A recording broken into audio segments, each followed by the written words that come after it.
ओडिशा का ट्रेन हादसा था या साजिश? ट्रेन किसी फॉल्ट के चलते पलटी या किसी ने जानबूझकर ऐसा किया? फाइनली ट्रेन हादसे के पीछे का रहस्य पता चल गया है। उस विषय को लेकर लोगों ने बहुत थ्योरीज बनाई। अब जैसे कि पॉलिटिकल पार्टीज आपस में उलझ रही थी, लेकिन जब रेलवे मिनिस्टर ने कहा कि ये किसी ने जानबूझकर किया हो सकता है, तो तुरंत सीबीआई की टीम इस पर जांच करने में जुट गई। इस समय सीबीआई दो जगह काम कर रही है, जिसमें एक है इलेक्ट्रिक पॉइंट मशीन और दूसरा है इलेक्ट्रॉनिक इंटरलॉकिंग सिस्टम। अब ट्रेन पलटी है, पलटा दी गई है। इसे समझने के लिए आपको इलेक्ट्रॉनिक पॉइंट मशीन और इलेक्ट्रॉनिक इंटरलॉकिंग सिस्टम दोनों को ही समझना होगा। दरअसल इलेक्ट्रॉनिक पॉइंट मशीन को रेलवे ट्रैक के बगल में ही लगा दिया जाता है।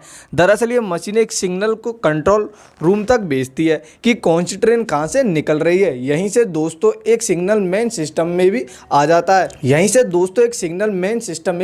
है। जिससे ट्रेन की लाइव लोकेशन का भी पता चलता है। इसी से ये भी ध्यान रखा जाता है कि कहीं कोई ट्रेन एक दूसरे के सामने सेम लाइन पर ना आ जाए, और इसीलिए इलेक्ट्रिक ट्रांसमिटिंग पॉइंट बहुत ज़रूरी डिवाइस है। इसके बाद आता है इलेक्ट्रॉनिक इंटरलॉकिंग सिस्टम।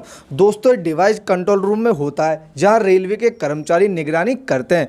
दोस्तों इस डिवाइस से ट्रैक कहाँ पर चेंज करना है, गाड़ी रूट कहाँ बदलेगी, ये सब कंट्रोल होता है। और जो सिग्नल का प्रोसेसिंग होता है वो यही होता है। इसके अलावा जो इलेक्ट्रिक पॉइंट मशीन है वो सिग्नल चेंज करने का काम करती है, और कब कहाँ सिग्नल चेंज करना है वो सारा डेटा इलेक्ट्रॉनिक इंटरलॉकिंग सिस्टम तक पहुँचाती है, जिससे डिसाइड होता है कि कब कहाँ रेड लाइट दिखानी है और कहाँ ग्रीन लाइट। यदि कंट्रोल रूम के अंदर इंटरलॉकिंग सिस्टम को जब लगे कि कहीं कोई गड़बड़ हो रही है या फिर कुछ फॉल्ट हो रहा है, तो फिर इंटरलॉकिंग सिस्टम सारे रूट्स की ट्रेन को रेड सिग्नल दिखाकर रोक देता है।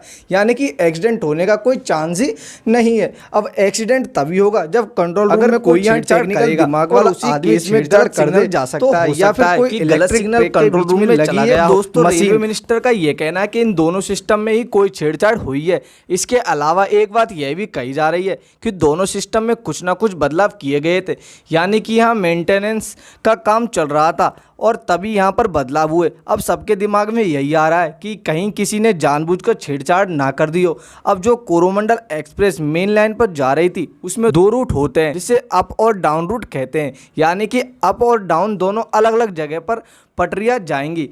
अब एक लूप लाइन भी होती है जो कि अप डाउन के बगल में होती है। जब किसी दूसरी ट्रेन को उस रास्ते से गुजरना होता है तो पहले वाली ट्रेन को लूप लाइन की तरफ जाने का ऑर्डर दे दिया जाता है।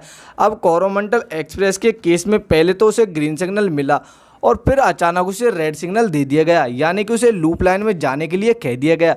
अब लूप लाइन में तो ऑलरेडी मालगाड़ी रेस्ट कर रही थी, जिससे जब ट्रेन टकराई तो यह सारा हादसा हुआ। अब वैसे तो दोनों लोको पायलट घायल है, बातचीत करने की हालत में नहीं है। उन्होंने बस इतना ही बेहोश होने से पहले बताया था कि उन्हें ग्रीन सिग्नल के बाद रेड सिग्नल मिला और हम लूप लाइन में जाने को मजबूर हो गए, जिससे कि इतना बड़ा हादसा हुआ। अब अगर दोस्तों ये हादसा किसी टेक्निकल गलती की वजह से हुआ है, तो मतलब यह है कि आगे भी ऐसा हो सकता है। और अगर ये हादसा किसी ह्यूमन एरर की वजह से हुआ, तो आखिर वो व्यक्ति कौन है जिसकी वजह से इतने सारे लोगों ने अपनी जान गंवा दी? दोस्तों वैसे आपको क्या लगता है कि ये हादसा किसी ह्यूमन व्यक्ति की वजह से हुआ है या फिर किसी टेक्निकल गलती की वजह से? कमेंट करके हमें ज़रूर बताएं, और इस वीडियो को लाइक करके चैनल को सब्सक्राइब जरूर कर ले। मिलते हैं एक अगली नॉलेज वाली वीडियो के साथ।